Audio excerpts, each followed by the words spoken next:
ukuthi ngigcubile ube yinkosi kwabaka-Israyeli. Bese uvula umnyango ubaleke ungalibali. Verse number 4. Yayisihamba leyo insizwa engumprofethi yayeRamothi Gileadi. Verse number 5. Ekufike kwayo bheka izinduna zempi zahlezi yathi ngile ndaba kuwe nduna. Bathi uJehu ubani phakathi kwethu sonke na? Yathi uwena nduna. Yasukuma yangena endlini yathela amafutha ekhanda lakhe. Yathi kuye usho kanje Jehova uNkulunkulu kaIsrayeli uthi ngigcubile ube yinkosi yabantu bakaJehova kaIsrayeli. Uyakuchitha indlu ka-Ahabi inkosi yakho ukuba ngiphindisele igazi lezinceku zami abaprofethi negazi lezinceku zonke zikaJehova esandleni sika-Izebeli.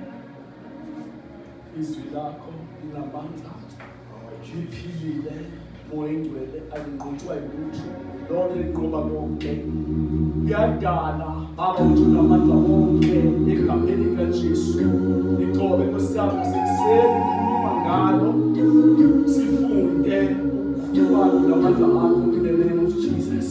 Amen. Hallelujah. Kunomhlabeleli oke wavula kakhulukazi enhlizweni yami kanti ngihlala lelizwi ebengilifunda ngiqala isonto la inhliziyo yami uthi I have the life of God in me. I have the love of God in me. I have the life. I have His life and His nature and His ability. I have the life of God in me. Because of simplicity. But laba becula neliculo engamuzwa elisho ngalendlela uNkulunkulu ebeka ngami lokhu ucourage inkosi yomusimbusisi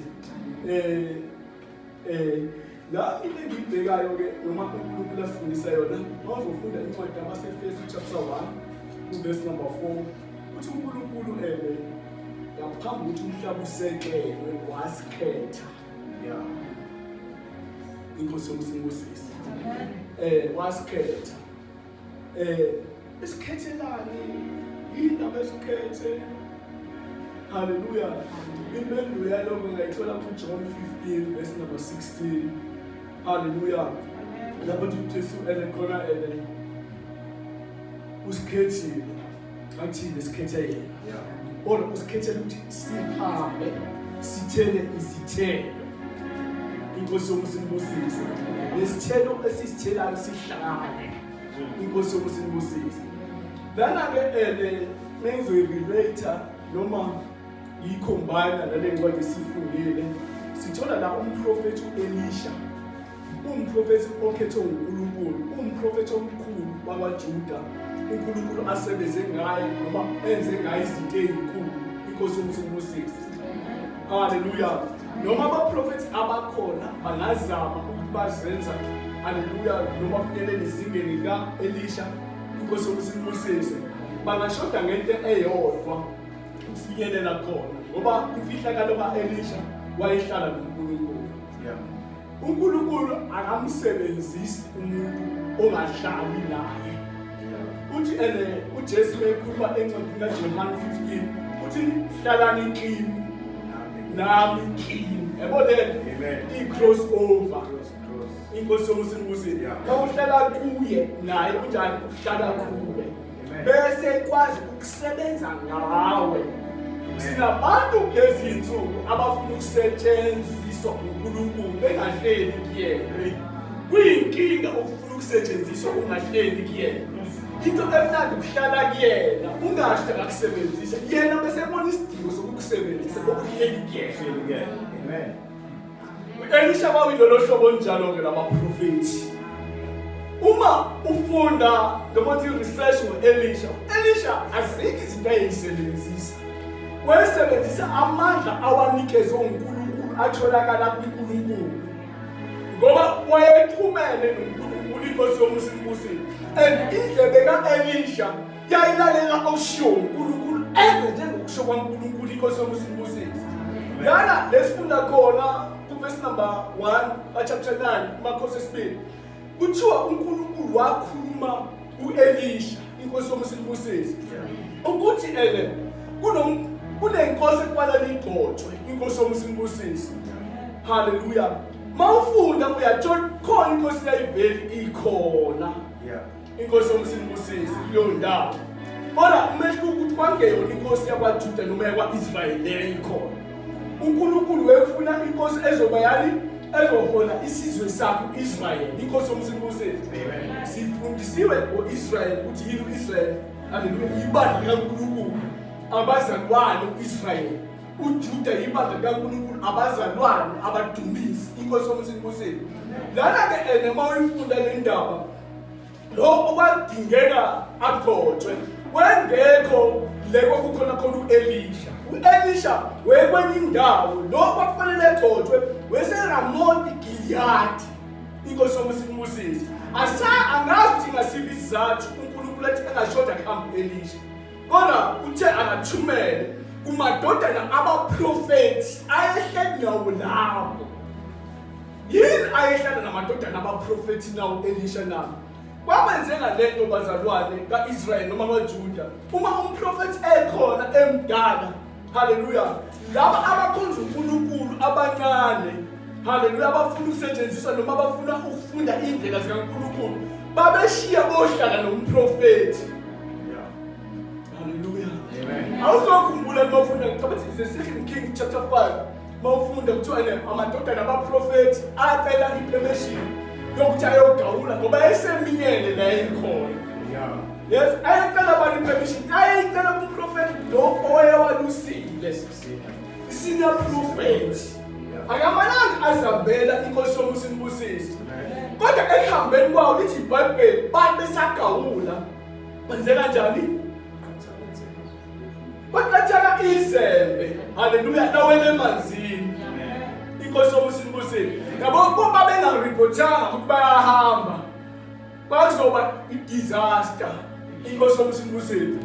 For ukuthi baberepotile yavela isolution inkosi yomsindisisi. Ngale manje ayesubmissive. Amen. Amadodana abaprofeti. Hallelujah. Hallelujah. Bazalwane, sinesikhathi la esiphila kusona bazalwane, abazalwane noma ebandleni abakhona umoya ingcwele okuyiyona osenzisayo thina. Inkosi yomsindisisi. Base bekhona ukuthi umoya ingcwele ukumuntu. Kufanele afundiseke nomoya ingcwele inkosi yomsindisisi. Lithi nje inkosi yena uma esefikile umoya weqiniso, ubona njalo uyonfonela kulo lonke iqiniso. Alifundise. Yini azobefundisa yona? Uzobefundisa ukusubmita. I-church leadership akube ngingamangalisa sikhona lebandleni uzwe kuthiwa sekukhona ama-outreach sikhona singazi leadership. Ngenza i-example. Hallelujah. Hallelujah. Umoya ingcwele okumzalwane ngomzalwane, hallelujah, uyakwazi ukumcontrola ukumkhuza mewuzwa yena. Bakhona vele athi bayadlulungeka agcina ngasakhuluma umoya ingcwele. Ngoba la ungalalelwa khona uyathutha. Uyigentleman lo muntu. Bethi uyigentleman uyinono uyayithanda. Akahlali esiphithiphithi. Akahlali kunomsindo khona.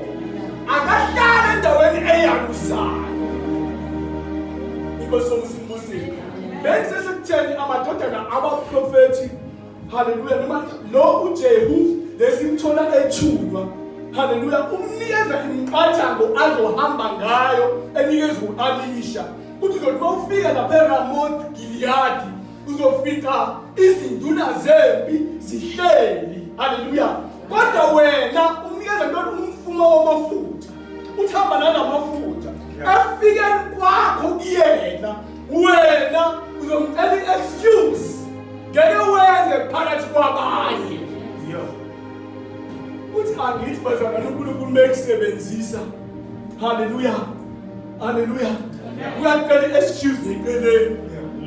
Abomona isikhathi la uNkulunkulu, umuntu ohlala noNkulunkulu. Hallelujah. Akafuni ukushow off phakathi kwabazalwane inkosi yomsindisisi. Angizobazalwane. Hallelujah. Kodwa uNkulunkulu omvezayo amambulo wakhe umuntu phakathi kwabantu noma ngathi yathula nento ekuyena. Inkosi uNkulunkulu uzokwazi ukumveza yena. Ngoba uNkulunkulu ovezanayo, uNkulunkulu ophakamisanayo ngesikhathi esifanelekile. Hallelujah. Hallelujah. To testify Lord, babsheza nginthenza ngale workshop. Ngigqokela ama-attire enu. Ningamembezelanga nabo Jesu workshop. Ningaphethe nama-mic workshop. Nigqokela amazinto enu asemkhosini. Umuntu wezanina oshusho uMamtsotsi. Niyasho ukuthi ngikhiphe uMamtsotsi. Kunento uNkulunkulu ayibona kumina ayibeka ukuthi uzozambula uNkulunkulu kuyena ngayo. Lana-ke bazalwane uthi mefika uJehu hamba indlela yonke uJehu. Ubani kahle hle uJehu na? Hallelujah. Ubani uJehu na? uJehu kwakuyindodana kaJehoshaphat. Ngiyamkhumbula uJehoshaphat bazalwane. Ngimkhumbulela mazingane.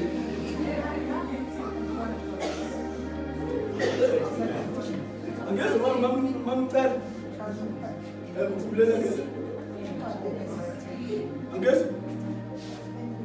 Very good answer. Ebhayibhelini uye le okuthiwa impi. Hallelujah. The lead but impi enjani ayihlele. Akuhamba abahlabeleli phambili. Abayihlelile abaphila ubungcwele. Ukuze impi yama-Amaleki enjani inqotshwe. Bazalwane Kristu ngesaba beka abantu izandla uma soyihlela thina. Yeah. Othi kusadunyiswa nje. Bezomandla babamba. Uyihlela siqala ngoba sesihlangene. Uhlela uwedwa ekhoneni lakho. Amen. Yabona izinto ezenza ukuthi ungahleleki. Usitshela uNkulunkulu akusize kuzona. Akunqobele zona. Unganqotshwa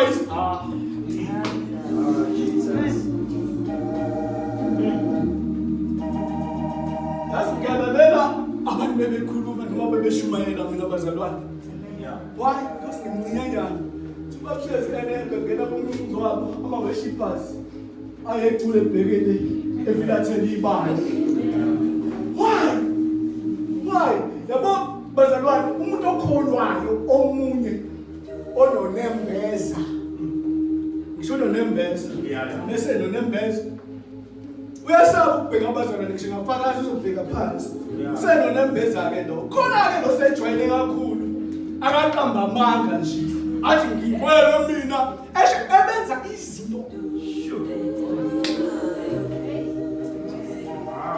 Athi ngono lo.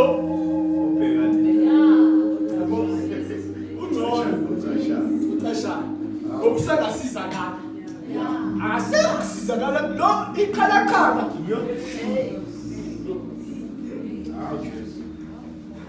Sisize moyo wethu. Jesu bazalwane. Lana-ke indodana kaJehoshaphat inikezwa umsebenzi.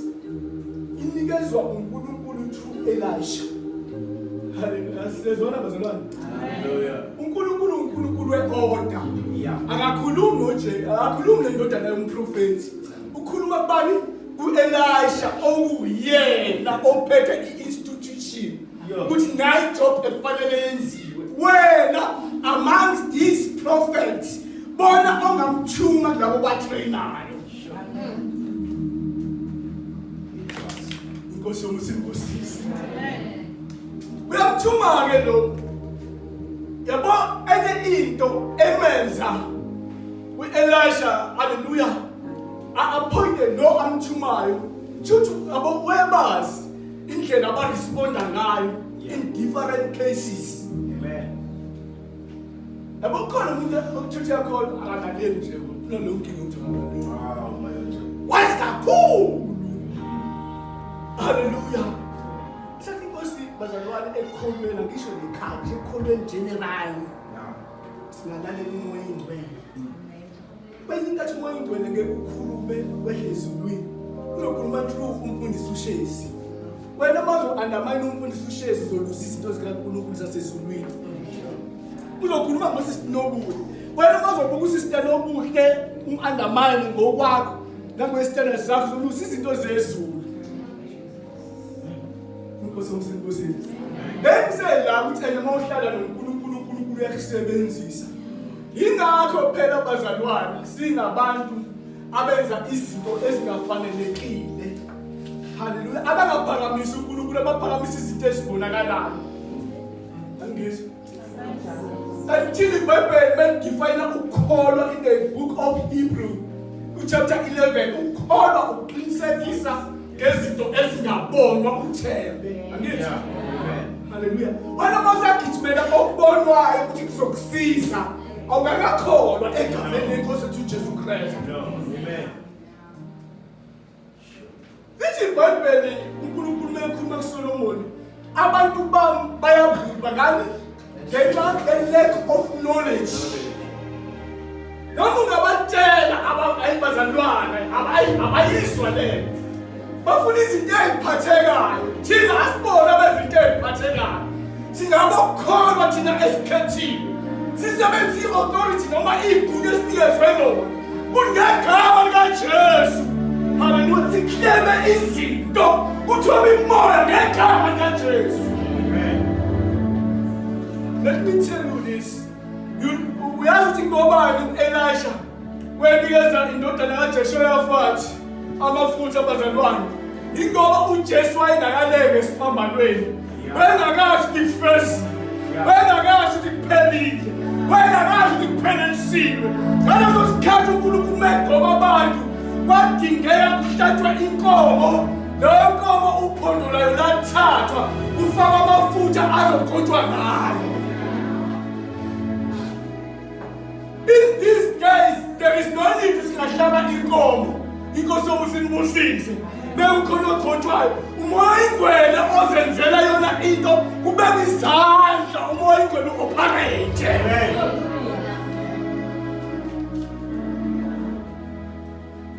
Asamsana nesilebhasi yokholo. Haleluya.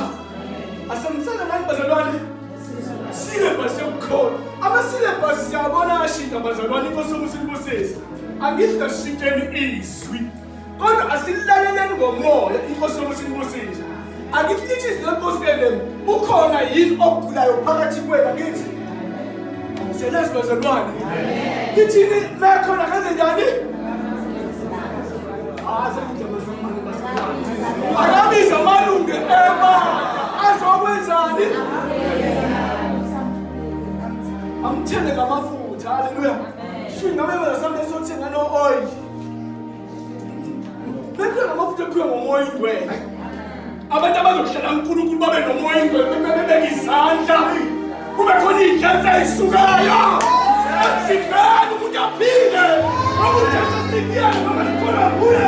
Umuntu azophilisayo. Umuntu asifene nokuphila okuthithimayo. Haleluya. Abasele nesilebhasi bazobe be-advertise amapostabo.